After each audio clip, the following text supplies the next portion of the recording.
With the recent disappointment of Bungie's Destiny, the fantastic Master Chief Collection, and competent Halo 4, it seemed like the Halo series had been entrusted in the right hands with 343 moving forward.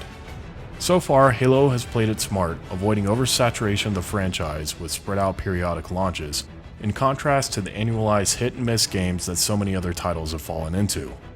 Within seconds of booting up Halo 5, you are introduced to a screen that promises that this will be the most engaging Halo yet. That's a bold claim, considering the heights of the series and its standing as the foundation of the modern console shooter.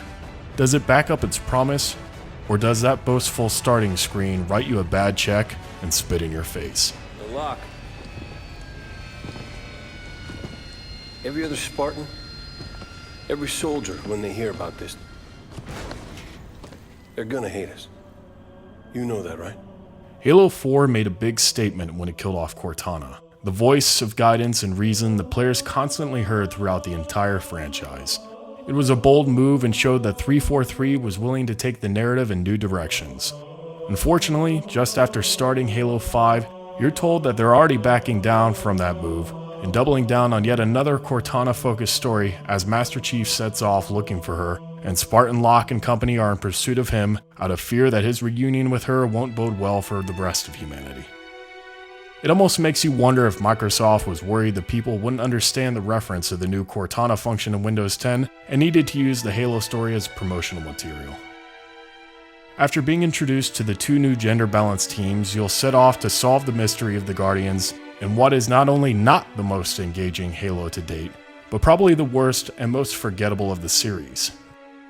The visuals are disappointing considering what Halo 4 was able to do with the 360. Some parts of the game certainly look better than others, but all too often you're subjected to fairly bland gray environments with subpar skyboxes without much variety. Even though there are 15 chapters, a few of them are simply walk around and talk to people missions, with only a few major location changes. The areas that do impress the eyes will eventually wear out their welcome as the standard set pieces and variety of past Halo games is largely absent. While many of the weapons have been rebalanced along with zoom-in functions, and with maneuverability having been increased significantly with boost packs, it all kinda makes Halo feel more like every other game that has done this over the last 2 years. In its change to adapt to the modern shooter, it's lost much of its identity. Most of the massive battles and glorious vehicle-based set pieces have been replaced with linear corridor battles and large arenas that spawn in waves of enemies until you've cleared enough to progress further. Some of these areas offer several means of approach and destructible walls to find alternative routes, but all in all, this just doesn't feel like a Halo game anymore.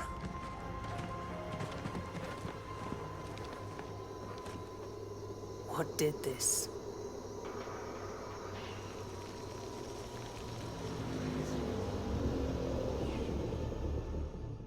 The story is completely forgettable through the short campaign, offering a cliffhanger for Halo 6 as the only resolution, and it's hard to care about any of the new characters you'll be playing as.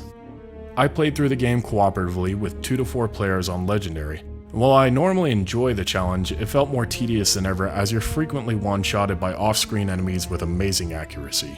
At least a revive function similar to that seen in Gears of War was added to help alleviate the tedium. There were a few enjoyable moments to be had.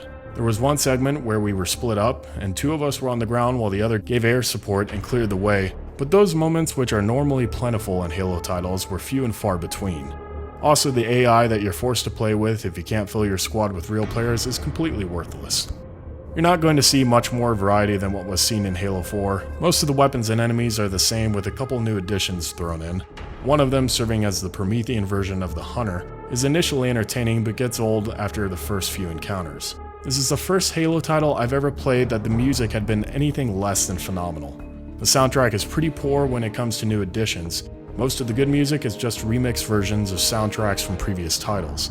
As a Halo game, the campaign is less than satisfying, but fairly middle of the road as far as other shooters go. Actually, Tanaka, if I could ask a favor, just say a word or two. You're not going to find an abundance of features for Halo 5 either. The Forge mode is currently absent, even though almost half of the available multiplayer maps were clearly made in it.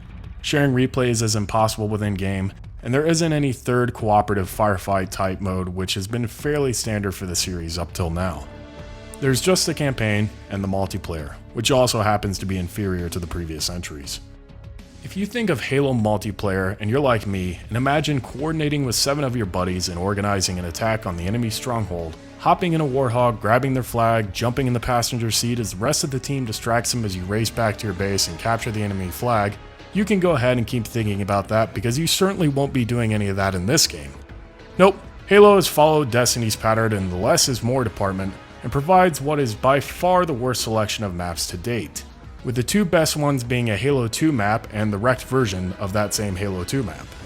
There are 2 major multiplayer modes, the 4-on-4 ranked playlist mode and the throwaway 12v12 Warzone mode. The ranked playlist consists of Team Arena, which mixes up game types including a terrible 2-flag CTF on tiny maps and quick respawns, a point control mode on medium-sized maps, and a few other modes from the other playlists. You'll also have Team Slayer, Breakout, a new first of 5 rounds, no shields, no respawns mode, which can be fun if you're not playing with random people, who seem to frequently shoot you in the back if you go for the battle rifle. SWAT, no shields and 1 weapon such as magnums or battle rifles, and FFA. There are weekly match types as well, which is insulting considering the lack of variety. If you were a fan of Infection, 1 flag CTF, 2 flag CTF on larger maps that require strategy and less zerging, Oddball, King of the Hill, Juggernaut, or a handful of other game types, you're out of luck. You'll also be welcome to one of the worst ranking systems I've ever seen in a game, where my friends and I, who are typically pretty equal in terms of playing ability, got placed in every rank from Silver to Onyx fairly randomly. It also doesn't seem to have much effect on who you'll play against, as the enemy teams rarely match our ranks in the 100 or so games we've played. The rebalanced weapons have unfortunately evened the playing field out a little bit too much, making it easier to kill people than it used to be. Halo 5 isn't really about weapon control as it has been in the past. Many of the weaker weapons have been buffed and the stronger weapons have been nerfed, resulting in much closer but less interesting matches.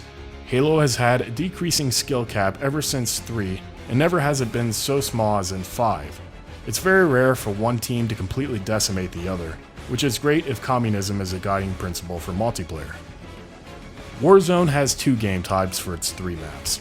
Assault, which is an attacking team pushing a defending team back, 1 base at a time, with the other just being a standard control more bases than the other team game type while you get kills. Weapons and vehicles are unlocked via requisition packs along with other cosmetic upgrades, which can be unlocked via spending points saved up from matches, or surprise, real money. Yes, you can pay real money to use more vehicles and weapons in Warzone. This is somewhat balanced by a system that prevents you from using too many items in one game or using powerful items too early. But random vehicle cards and strategic saving can get around this mechanic pretty easily. While I enjoyed the first Warzone game I played, the open level design, loosely structured teams, and lack of any real strategy made me lose interest really quickly. After about 6 matches, I felt I had seen enough of it and never went back to it.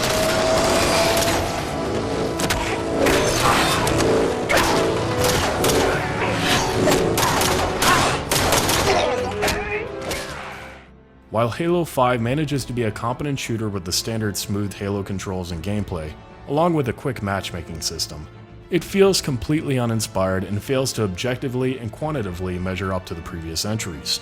The increased mobility is by no means original at this point, but I'd argue it does add to the ground game. Its initial boast on the startup screen became a running joke with us as we'd sarcastically comment on how engaged we were while playing particularly boring segments. Halo used to be a franchise that brought new things to the table of the FPS genre, but with this entry is nothing more than an empty set of Mjolnir armor. You won't find anything new or particularly well done this time, just a skeleton of what Halo can be. While content updates have promised to address some of these issues, as it stands now, this is a pretty sad excuse for a Halo title. Unfortunately, with the content that has been expected at launch with every single Halo game to date, I'm not going to be playing this game when they eventually release what should have been included at launch. In fact, I've already moved on.